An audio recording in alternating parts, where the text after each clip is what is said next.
The message arrived at exactly midnight, Earth Standard Time. Admiral Park Tae-woo was sitting alone in his office on the orbital station above Mars when the communication terminal began to glow with a soft blue light. He knew what it was before he even touched the screen. The Galactic Council had finally sent their summons. For 300 years, humanity had been a member of the galactic community. They were the youngest species, the newcomers, the ones who had barely learned to travel between stars, while other races had been doing it for millions of years. The Council had always treated humans like children. They smiled at Earth's representatives. They nodded politely at human suggestions. But they never truly listened. They never took humanity seriously. Tae-woo opened the message and read it carefully. The words were formal and cold. The Council of the Stars requested that humanity present their military fleet for official inspection. All member species were required to show their defensive capabilities. It was standard procedure, the message said. Nothing to worry about. But Tae-woo knew better. This was not standard procedure. This was a test. The Council wanted to see how weak humanity really was. They wanted to confirm what they already believed, that humans were no threat, that Earth's military was small and outdated, that humanity would always need the protection of older, stronger species. He stood up and walked to the large window that looked out into space. Mars hung below like a red jewel, and beyond it, he could see the distant lights of cargo ships moving between planets. Humanity had come so far in such a short time, but the galaxy still saw them as primitives who had somehow stumbled into the stars. They have no idea, Tae-woo whispered to himself. He picked up his communicator and made a call. The face of Commander Kim Hana appeared on the screen. She was young, only 35 years old, but she was one of the brightest military minds in human history. Her dark hair was tied back, and her eyes were sharp and focused. "Admiral," she said with a slight bow of her head, "I assume you received the summons." "I did," Tae-woo replied. "They want to inspect our fleet." Hannah smiled. It was not a nervous smile or a worried smile. It was the smile of someone who had been waiting for this moment for a very long time. "Then we should give them something to inspect," she said. Tae-woo nodded slowly. "Prepare the Dark Fleet, all ships. We leave in 72 hours. Hannah's eyes widened slightly. "All of them, sir? Are you sure?" "The Council thinks we are weak," Tae-woo said. "They think we are children playing with toys. It is time they learned the truth about humanity." The call ended, and Tae-woo sat back down in his chair. He thought about the long history that had brought them to this moment. When humans first made contact with alien life, they were terrified. The galaxy was full of ancient civilizations with technology that seemed like magic. Ships that could cross the universe in seconds. Weapons that could destroy entire planets. The Council controlled everything, and they made it very clear that humanity was at the bottom of the ladder. But humans were different from other species. They did not accept their place. They did not bow their heads and wait for permission to grow. Instead, they worked in secret. They studied. They experimented. They pushed the boundaries of science in ways that other species had never imagined. 50 years ago, human scientists made a discovery that changed everything. They learned how to harvest dark matter, the invisible substance that made up most of the universe. Other species knew dark matter existed, but they believed it was impossible to touch or control. They thought it was just empty space, just nothing. Humans proved them wrong. The first dark matter engine was built in a hidden laboratory on Europa. It was small and unstable, but it worked. It could bend space and time. It could make a ship invisible to all sensors. It could generate power that was almost unlimited. From that single engine, humanity built an entire fleet in secret. They called it the Dark Fleet, and it was the most powerful military force the galaxy had ever seen. The ships were made of materials that did not exist in normal space. Their weapons could tear holes in reality itself, and they were completely invisible to every scanning technology that the Council possessed. For 50 years, humanity kept this secret. They continued to act weak and humble. They sent old, outdated ships to Council inspections. They pretended to struggle with basic technology. They let the galaxy believe that Earth was helpless. But now, the time for pretending was over. Commander Hana worked through the night to prepare the fleet. She contacted every captain, every crew member, every engineer. The message was the same for all of them. The mission was finally happening. In hidden bases across the solar system, massive doors began to open. Ships that had never seen starlight emerged from the darkness. They were beautiful and terrifying at the same time. Their hulls were black as the void between galaxies. No light reflected from their surfaces. They moved without sound, without heat, without any sign that they existed at all. Captain Lee Soo-hyun stood on the bridge of the flagship, a vessel called the Silent Dawn. It was the largest ship humanity had ever built, stretching nearly 10 kilometers from bow to stern. But despite its size, it was completely invisible. Even standing right next to it, you would see nothing but empty space. "Systems check complete," reported Lieutenant Choi Mina from her station. "All weapons online. Dark matter cores stable. We are ready to move." Soo-hyun nodded. He was a quiet man, not given the speeches or dramatic gestures. But even he felt a sense of pride as he looked around the bridge at his crew. They had trained for years for this moment. They had kept humanity's greatest secret safe. And now they were about to show the galaxy what humans could really do. Back on the orbital station, Admiral Tae-woo made one final call. This time, it was to Ambassador Yu Yuna, humanity's representative to the Galactic Council. She was a small woman with a gentle face, but she had a mind like a razor. She had spent 20 years dealing with alien politicians, learning their games, understanding their weaknesses. "Yuna," Tae-woo said, "the fleet is ready. We will arrive at the council chamber in 3 days." Yuna was quiet for a moment. Then she spoke, her voice calm and steady. "The delegates are already gathering. They expect to see a few old patrol ships. They expect to laugh at us behind closed doors. Let them expect whatever they want," Tae-woo said. "When they see what we bring, they will not be laughing." Yuna allowed herself a small smile. "I have waited a long time for this, Admiral. 20 years of being treated like a child. 20 years of being ignored and dismissed. It will be good to finally speak as equals." "Not as equals," Tae-woo corrected her. "As something more." The call ended, and the countdown began. 72 hours until the fleet departed. 72 hours until humanity stepped out of the shadows. 72 hours until the Council of the Stars learned that they had made a terrible mistake. In the darkness of space, the Dark Fleet waited in silence. Thousands of ships, invisible and deadly, ready to change the course of galactic history. And at the heart of it all, the men and women of Earth prepared to show the universe that humanity was not weak, not helpless, and definitely not afraid. The summons had been sent. The answer was coming.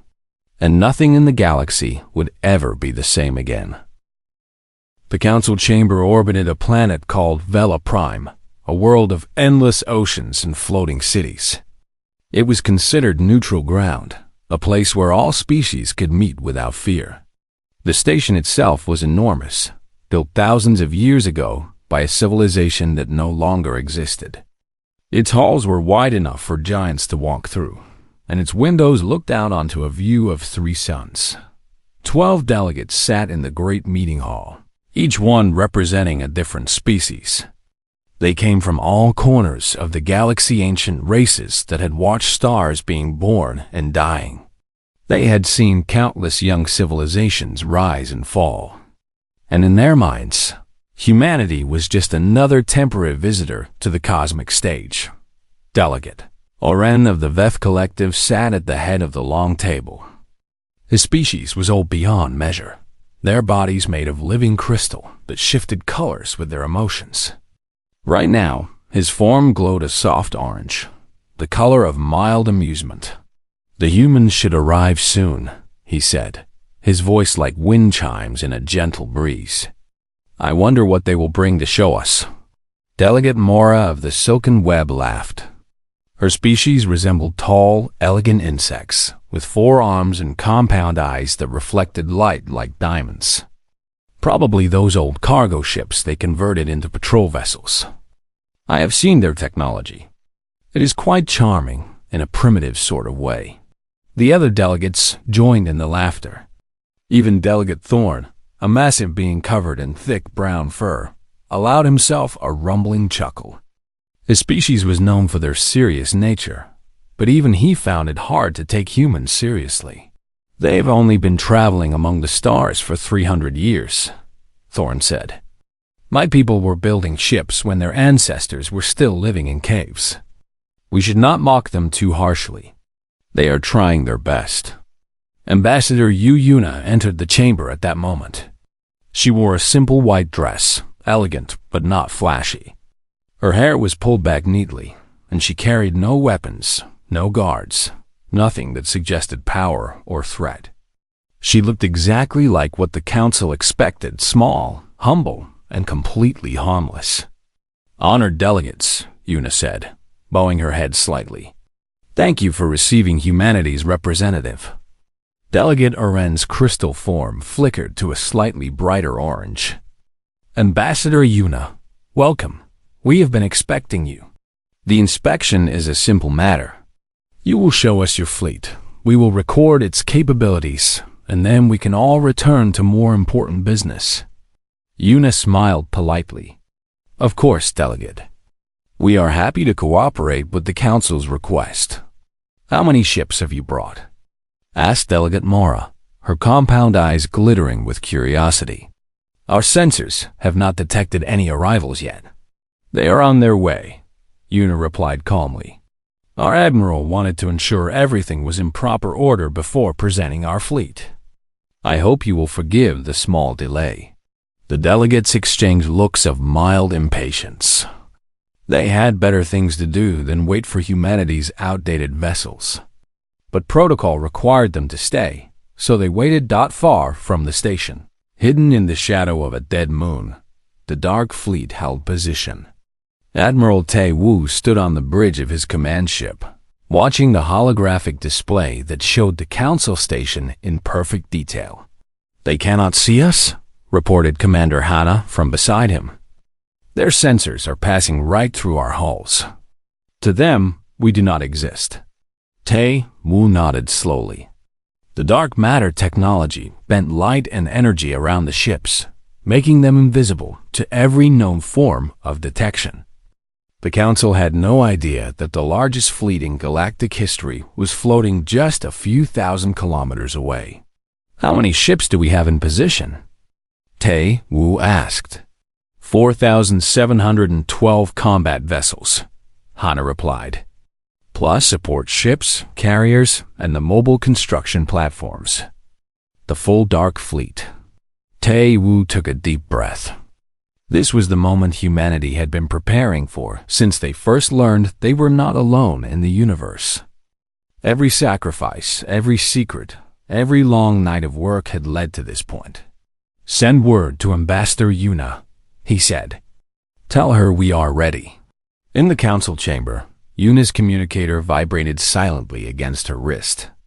She glanced at it briefly, then looked up at the delegates with the same polite smile she had worn since entering. "Honored delegates," she said, "our fleet has arrived. If you would care to look out the observation windows, you will see our demonstration." Delegate Oren's form flickered with confusion. "Our sensors show nothing. There are no ships within scanning range." "With respect," Yuna said, "your sensors may need adjustment." She raised her hand and spoke a single word into her communicator. Now. For a moment, nothing happened. The delegates looked at each other with expressions of mild confusion. Delegate Mora even began to laugh again. And then the sky changed dot. It started slowly, like shadows moving at the edge of vision. Dark shapes began to appear where there had been only empty space. One by one, then dozens, then hundreds, the ships of the Dark Fleet made themselves visible. They emerged from nothingness like ghosts stepping out of dreams. Their hulls were black as the space between galaxies, absorbing all light that touched them. They moved in perfect silence, without the engine glow or energy signatures that mark normal vessels. They simply appeared, filling the space around the council station like a tide of darkness. Delegate Oran rose from his seat, his crystal body shifting through colors too fast to follow. His emotion was no longer amusement. It was something closer to shock. What is this? He stammered. This is humanity's fleet, Una said simply. Or rather, this is part of it. We did not want to overwhelm your sensors by revealing all our ships at once. The delegates rushed to the windows, their earlier superiority forgotten. What they saw made several of them step back in fear. Thousands of ships hung in space, arranged in perfect formation. But these were not the crude vessels they had expected. These ships were something else entirely. Their designs were unlike anything the galaxy had ever seen. Curved surfaces that seemed to bend reality around them. Weapon systems that glowed with energy the delegates could not identify. And at the center of the formation, the flagship Silent Dawn, a vessel so massive it dwarfed the council station itself. That ship, whispered Delegate Thorne, his fur standing on end. It is larger than our largest battle station. Considerably larger, Una confirmed. The Silent Dawn is 10 kilometers long. It carries a crew of 15,000 and enough weapons to sterilize a planet in approximately 7 minutes. But please, do not worry. We come in peace. Captain Suhayan watched from the bridge of the Silent Dawn as the delegates stared at his ship through the station windows. He could see them clearly on his display screens. Their faces showed emotions that needed no translation: shock, fear, and the beginning of real respect. The ambassador is handling things well, observed Lieutenant Mina from her station. She always does, Suhayan replied. But our job is not to talk. Our job is to make sure they understand that the talking is backed by something real. He pressed a control, and the Silent Dawn's main weapon systems came online. Energy collectors along the ship's spine began to glow with dark, purple light, the visible signature of dark matter being converted into destructive power. On the station, the delegates saw the glow and understood its meaning. This was not a bluff. This was not a trick. Humanity had weapons that should not exist. Technology that defied everything the galaxy thought it knew about physics. Delegate Oren turned to face Una. For the first time in his long life, he did not know what to say. His crystal form had gone completely white, the color of absolute confusion. How? He finally managed to ask, how is this possible? Your species is so young. You should not have... This is impossible. Una walked slowly to the window and looked out at the fleet that humanity had built in secret. Her reflection stared back at her from the glass, a small human woman standing before a force that could reshape the galaxy. We are young, she agreed. But we learned a long time ago that the universe does not care about age. It cares about effort. It cares about determination. And most importantly, it cares about those who refuse to accept limits. She turned back to face the delegates, and her polite smile was gone. In its place was something harder, something that had been forged by 3 centuries of being dismissed and ignored. You asked to inspect our fleet, she said.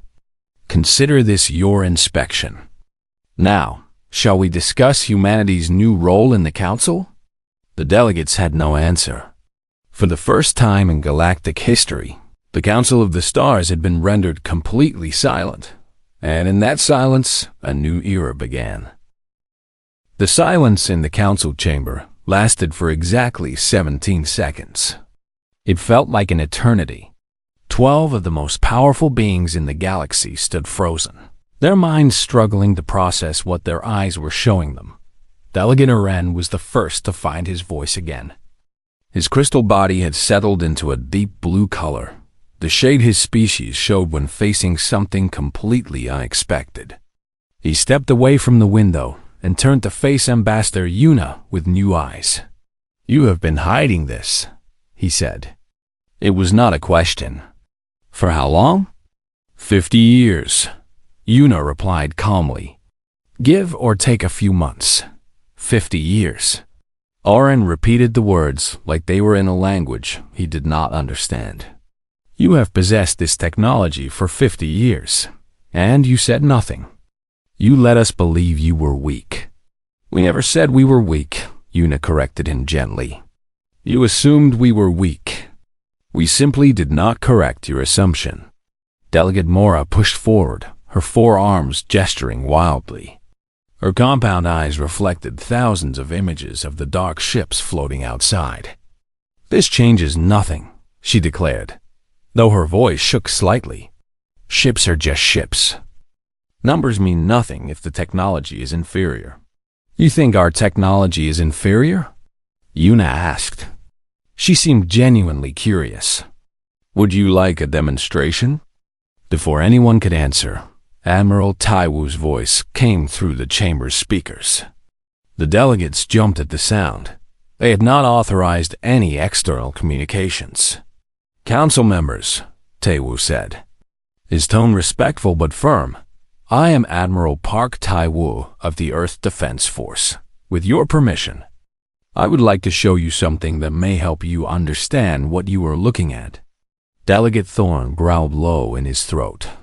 His species was known for their warrior culture, and they did not appreciate being surprised. "You have already shown us enough, human. Your ships are impressive, but size is not everything." "I agree completely," Taiwu said, "which is why I would like to demonstrate something other than size. Ambassador Yuna, please direct the delegate's attention to the asteroid field at coordinate 773. Yuna nodded and touched a control on the chamber's display system. A holographic image appeared in the center of the room, showing a dense field of asteroids floating about 10,000 kilometers from the station. The rocks ranged in size from small boulders to massive chunks several kilometers across. "What is this?" demanded Delegate Mora. "What are you planning to do?" "Watch," said Te-Wu Dod on the Silent Dawn. Captain Suhayan received the order and relayed it to his weapons officer. Lieutenant Mina's fingers moved across her control panel with practiced precision. "Target locked," she reported. "Dark matter lance charged and ready." Suhan nodded. "Fire." The delegates watched through the holographic display as something impossible happened. A beam of pure darkness shot from the flagship, not light, not energy, but something that was the opposite of both. It was like watching a hole being torn in the fabric of reality itself. The beam touched the asteroid field, and everything changed. The asteroids did not explode. They did not shatter or break apart. Instead, they simply stopped existing. Where solid rock had floated moments before, there was now empty space. Not dust, not debris, not even atoms. The dark matter lance had erased the asteroids from reality as if they had never been there at all. The holographic display showed the damage clearly. A perfect sphere of nothingness now existed where the asteroid field had been. Nearly 1,000 cubic kilometers of matter had been completely annihilated. In less than 2 seconds. "By the ancient stars," whispered Delegate Oren. His crystal body had gone completely transparent, a state his species only reached in moments of profound shock. That weapon. It does not destroy. It unmakes. Correct. Tewu's voice confirmed. Our dark matter weapons do not use conventional physics. They interact directly with the fundamental structure of reality. When matter is hit by a dark matter beam, it is not destroyed. It is removed from existence entirely. There is no explosion, no radiation, no debris. Just nothing. Delegate Thorne sat down heavily, his massive form making the chair groan in protest. His earlier aggression had completely disappeared. How many of your ships carry these weapons? He asked quietly. All of them, Yuna answered. Every ship in our fleet is equipped with dark matter weapons of varying sizes. The Silent Dawn carries the largest, but even our smallest patrol vessels have enough firepower to eliminate a battleship. The delegates looked at each other with expressions that ranged from fear to disbelief. They had spent thousands of years believing they understood the limits of technology. They had seen countless weapons, countless ships, countless civilizations rise and fall. But they had never seen anything like this. Delegate Mora sank into her chair, her forearms wrapped around herself as if seeking comfort. You could destroy us all, she said, her voice barely above a whisper. You could eliminate every species in this council. We would have no defense. Yes, Yuna agreed simply. We could. The word hung in the air like a blade waiting to fall. The delegates held their breath, waiting for the threat that they were certain would follow. But Yuna did not threaten them. Instead, she walked to the center of the chamber and looked at each delegate in turn. Her expression was not triumphant or cruel. It was something much more difficult to read, something that looked almost like understanding. Let me tell you something about humanity, she said.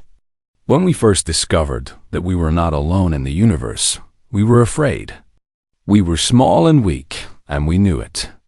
We saw your great fleets, your ancient technologies, your vast empires, and we understood that we were nothing compared to you. She paused, letting her words sink in. But fear can do strange things to a species.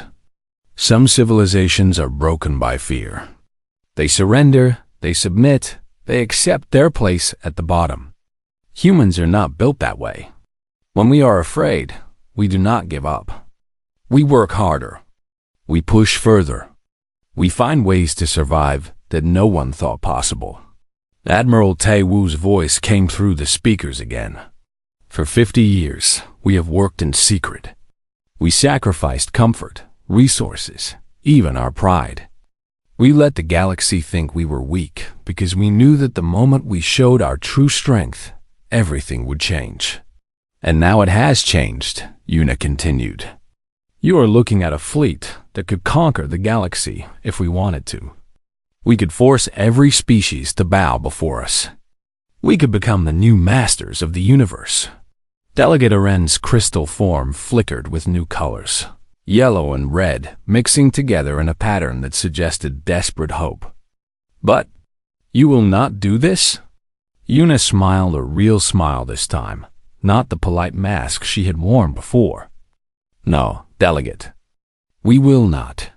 Because humanity did not build this fleet to conquer. We built it to ensure that we would never be conquered. We built it to guarantee that our voice would be heard in this council. We built it to stand as equals among the stars. Captain Suhayan watched the scene unfold on his display screen. Beside him, Lieutenant Mina let out a breath she had been holding. They are listening, Mina said. Really listening. Suhayan nodded slowly. For the first time in 300 years, they have no choice but to listen. In the council chamber, the delegates were beginning to recover from their initial shock. Their expressions shifted from fear to something more complicated, a mixture of respect, caution, and grudging admiration. Delegate Thorne was the first to speak. You speak of equality, he rumbled. But you hold all the power. How can there be equality when one side has weapons like those? The same way there is equality now, Yuna replied. Before today, Your species and others held power over humanity. You had superior technology, larger fleets, more resources. But you did not use that power to destroy us. You allowed us to exist, to grow, to find our place. We are asking for nothing more than what you have already given, the chance to be part of this community. Not as servants, but as partners. Delegate Mora rose from her chair, her compound eyes fixed on Yuna with new intensity. And if we refuse? If the Council decides that humanity is too dangerous to remain free? The question hung in the air. Every delegate waited for the answer. Yuna did not hesitate. Then we will defend ourselves. But we will not attack first. We will not seek revenge. And we will never stop offering the hand of friendship, even to those who reject it. The chamber fell silent again, but this silence was different. It was not the silence of shock. It was the silence of beings who were genuinely thinking, genuinely considering something they had never imagined before. Admiral Tewu's voice broke the stillness. The choice is yours, honored delegates. We have shown you what we can do. Now it is time for you to decide what happens next. We will wait for your answer, however long it takes. The communication ended, and Yuna stood alone before the 12 most powerful beings in the galaxy. Behind her, through the massive windows, the Dark Fleet waited in perfect silence, a reminder of what humanity had become and a promise of what they hoped to build. The revelation was complete. The universe would never be the same again. The council chamber remained quiet for a long time after Yuna finished speaking. The delegates did not look at each other. They did not whisper or consult. Each one sat alone with their thoughts, trying to understand how completely the universe had shifted in the span of a few minutes. Outside the windows, the Dark Fleet held position in perfect stillness. The ships did not move, did not threaten, did not do anything except exist. But their presence was a constant reminder that everything the Council believed about power and weakness had been wrong. Delegate Aran stood by the window, his crystal body cycling through colors so slowly that each shade lasted for several heartbeats. He had lived for over 3,000 years. He had seen empires rise and crumble to dust. He had witnessed wars that burned across entire star systems. But nothing in his long memory compared to this moment. I cannot find the words, he said finally, his voice like distant bells. In all my years, I have never been without words. But now I stand here, looking at those ships, and I do not know what to say. Delegate Thorn grunted in agreement. His massive form was hunched forward, his fur-covered hands pressed flat against the table. My people have always believed that strength is the truest measure of a species. We have respected those who could fight, those who could defend themselves, those who refused to be weak. He raised his head and looked at Yuna with something that might have been admiration. By our standards, humanity has earned the highest respect. You have hidden your strength until you were certain of victory. That is the wisdom of true warriors. We are not warriors, Yuna replied softly. We are survivors. There is a difference. Delegate Mora had not spoken since the demonstration. Her forearms hung limp at her sides, and her compound eyes had lost their usual glitter. She looked tired and old in a way that had nothing to do with physical age. I spent 200 years studying human civilization, she said slowly. I wrote reports about your species. I told the council that you were harmless, that you lacked the capability for true advancement, that you would always be dependent on older races for protection. She let out a sound that might have been a laugh or might have been a sob. I was so certain, so completely certain. And I was wrong about everything. You were not wrong about our capabilities at the time, Yuna said gently. When you wrote those reports, humanity was still learning. We truly were weak. We truly did need help. What changed was not your assessment. What changed was us. The other delegates remained silent, each processing the revelation in their own way. Some stared at the fleet outside. Others looked at their own hands, as if seeing them for the first time. A few had closed their eyes entirely, retreating into private thoughts that they were not ready to share. On the silent dawn, Commander Hannah monitored the situation with growing concern. "They are taking too long to respond," she said to Admiral Tae-woo. "Should we be worried?" Tae-woo shook his head slowly. "No, they need time. We have just destroyed everything they thought they knew about the galaxy. That kind of shock takes time to process. But what if they decide to fight anyway?" Hannah pressed. "What if they see us as too much of a threat to leave alone?" "Then we will defend ourselves," Tae-woo said simply. "But I do not think it will come to that. Look at them, Commander.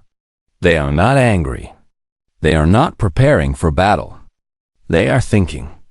And when beings think instead of react, there is always hope for a peaceful outcome."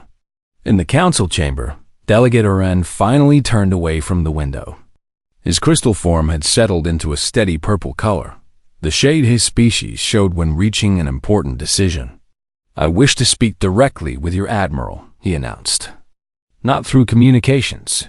Face to face, here in this chamber."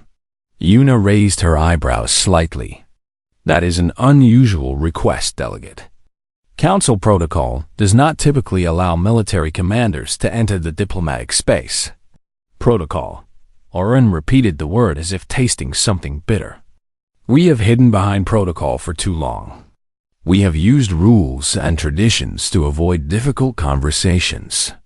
Perhaps it is time for something different." The other delegates exchanged uncertain looks. Bringing a human military commander into the chamber felt dangerous. But refusing the request felt even more dangerous, given the firepower floating outside. "I support Delegate Oren's request," Thorne said, rising from his chair. "Let us meet this admiral who has kept such secrets. Let us see the face of the one who commands this impossible fleet." One by one, the other delegates voiced their agreement. Even Mora nodded weakly, though her eyes still held the hollow look of someone whose world had been shattered. "Yu and touched her communicator. "Admiral, the Council requests your presence in the chamber. They wish to speak with you directly." There was a brief pause before Tae-woo's response came through. "Understood. I will arrive shortly." The transport shuttle crossed the space between the Silent Dawn and the Council station in less than a minute. Admiral Tae-woo stepped off the vessel alone, wearing his formal uniform but carrying no weapons. He walked through the station's corridors with calm confidence, as if he had been visiting this place his entire life. When he entered the council chamber, every delegate turned to look at him. They saw a human male of middle age, with gray hair and steady eyes. He was not tall or physically impressive. He looked like someone's grandfather, not the commander of the most powerful fleet in galactic history. But there was something in the way he carried himself, a quiet certainty that filled the room like gravity. This was a man who had carried impossible secrets for 50 years. This was a man who had built a military force that could reshape the universe. And this was a man who had chosen to reveal that force in peace rather than in war. "Honored delegates," Tae-woo said, bowing his head slightly. "Thank you for receiving me." Delegate Oren stepped forward to meet him. The crystalline being towered over the human by nearly 2 meters, but somehow Tae-woo did not seem small. "Admiral Park," Oren said formally, "your presence here is unprecedented. No military commander has ever stood in this chamber during a diplomatic session." "I am aware of the honor," Tae-woo replied, "and I appreciate the trust it represents." "Trust?" Oren made a sound that might have been a sigh. Trust has become a complicated word in this room. An hour ago, we believed we understood humanity. Now we understand nothing. Tae-woo nodded slowly. "May I speak freely, delegate?" "Please." "When I was young," Tae-woo began, My grandmother told me stories about Earth's history. She spoke of times when our nations fought each other over land and resources. She described wars that killed millions, technologies that threatened to destroy our entire planet. And she told me how humanity survived those dark times. The delegates listened in silence, drawn in by the Admiral's quiet voice. We survived because enough people chose hope over fear. Enough leaders decided that the future mattered more than the grudges of the past. It was not easy. It took centuries of struggle and sacrifice. But eventually, humanity learned to unite. We stopped seeing ourselves as separate nations and started seeing ourselves as one species. Tay Wu looked around the chamber, meeting each delegate's eyes in turn. That same choice faces us now, but on a larger scale. The galaxy can continue as it has been divided, suspicious, with each species looking out only for itself. Or we can build something better, something that brings all of us together, not under the rule of one species, but as partners working towards shared goals. Delegate Morris spoke up, her voice still weak but steadier than before. And if we choose to fight? If we cannot accept humanity as equals? Taewoo's expression remained calm. Then we will defend ourselves, as any species would. But I want you to understand something, Delegate. Our fleet was not built for conquest. It was built because we were afraid that one day, the galaxy might decide that humanity was not worth saving. We built these ships to ensure our survival, not to threaten yours. The chamber fell silent again. But this silence was different from the shocked quiet that had come before. This was the silence of beings who were truly listening, truly considering the possibility of a different future. Finally, Delegate Aaron spoke. What exactly are you proposing, Admiral? What does humanity want from this council? Taewu smiled a small, tired smile that showed the weight of 50 years of secrets. We want what every species wants, Delegate. A seat at the table. A voice in the conversations that shape the galaxy. The chance to contribute our ideas, our energy, our hope. Nothing more, nothing less. The delegates looked at each other, and for the first time since the fleet had appeared, something other than fear passed between them. It was the beginning of understanding. The first step toward a new era. The silence was breaking. And in its place, something new was starting to grow. The vote took 3 days. During that time, Admiral Taewu remained on the council station as an honored guest, a status that no human had ever held before. He ate meals with delegates who had once dismissed his species as primitive. He walked through gardens that had been grown from seeds planted before Earth had developed written language. He answered questions about humanity with patience and honesty, never hiding the truth but never using it as a weapon. Either. Ambassador Yuna stayed by his side throughout, translating not just words but meanings. She helped the delegates understand that humanity's strength did not make them dangerous, it made them valuable. A species that could build dark matter. Weapons could also solve problems that had troubled the galaxy for millennia. Commander Hannah kept the Dark Fleet in position outside the station, a constant but passive reminder of what humanity had become. The ships remained visible but quiet, their weapons powered down, their crews maintaining perfect discipline. Every action was designed to show that humanity sought respect, not fear. On the third day, Delegate Orrin called the council into final session. The 12 delegates took their places around the great table, their expressions a mixture of exhaustion and determination. The past 3 days had been the most intense of their political careers. They had debated, argued, consulted with their home worlds, and searched their own hearts for the right answer. Yuna and Taewu stood together at the center of the chamber, waiting for the verdict that would shape the future of their species. The council has reached a decision, Oren announced. His crystal body glowed with a soft white light, the color of formal ceremony. Before I speak the vote, I wish to say something on behalf of my own people." The other delegates nodded, granting him permission to continue. "When the Veth Collective first joined this council, we were young and uncertain. The older species looked at us with doubt. They questioned whether we had the wisdom to participate in galactic affairs. It took centuries for us to earn their trust." Oren turned to face Tae-Woo directly. "Humanity has accomplished in 300 years what took us 3,000. Whether this is cause for celebration or concern remains to be seen, but it is deserving of acknowledgement." Delegate Thorne rose from his seat, his massive form casting shadows across the table. "My people have always measured worth through strength. By this measure, humanity stands among the highest.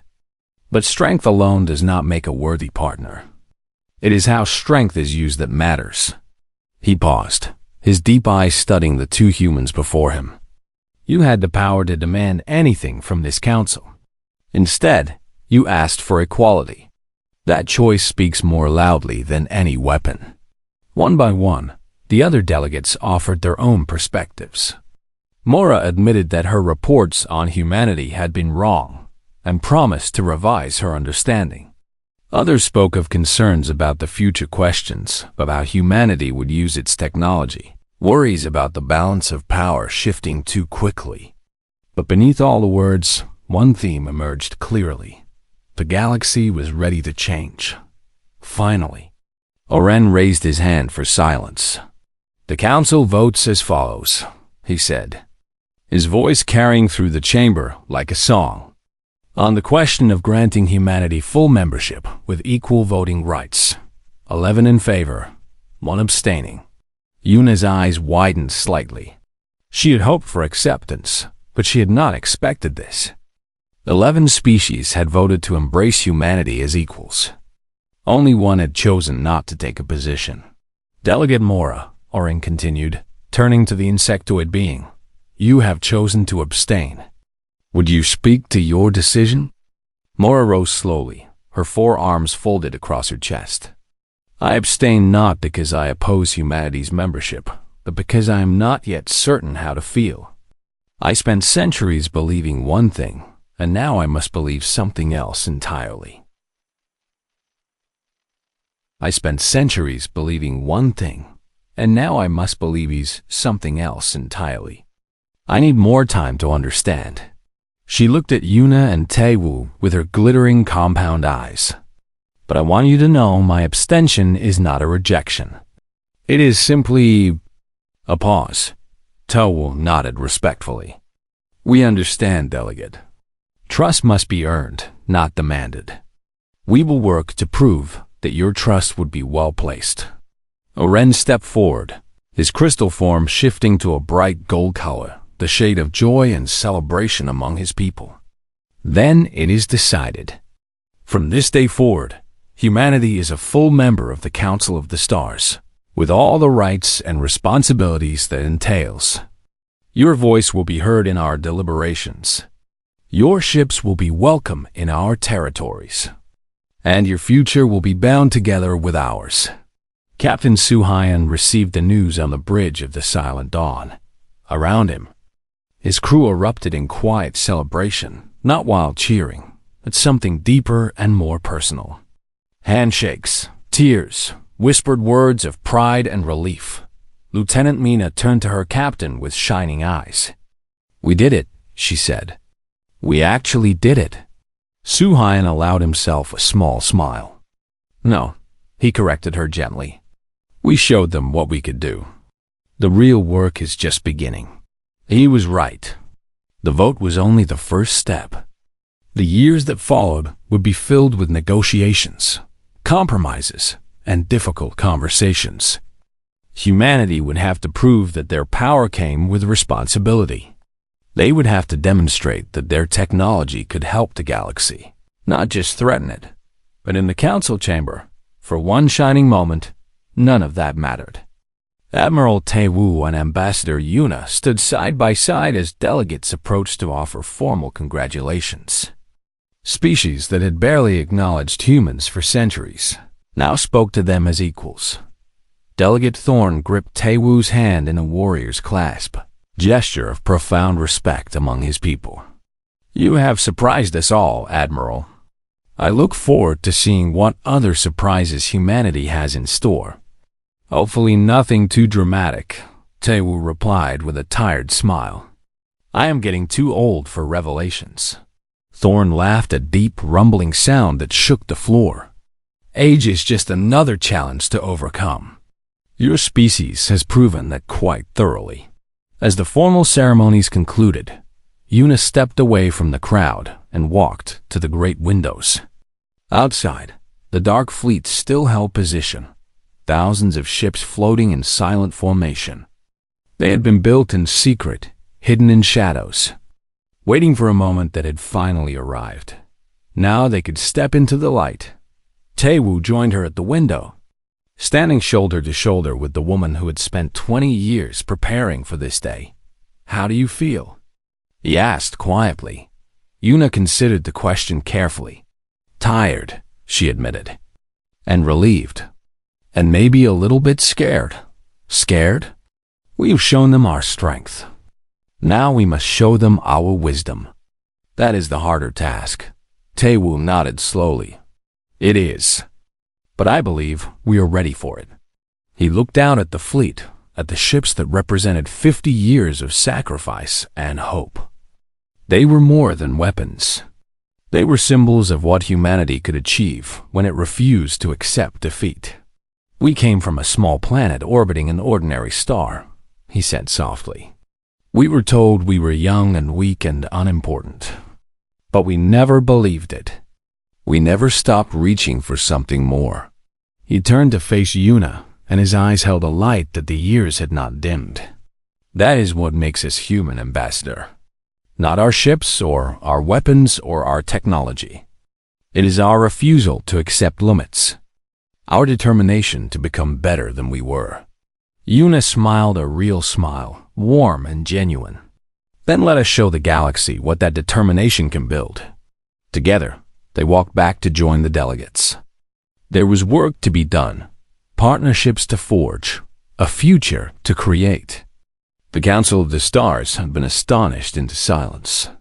But the silence was over now, and humanity's voice was finally being heard.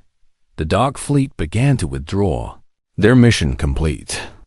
The ships that had been built in shadow would now serve in the light protectors, builders, explorers. The era of hiding was finished.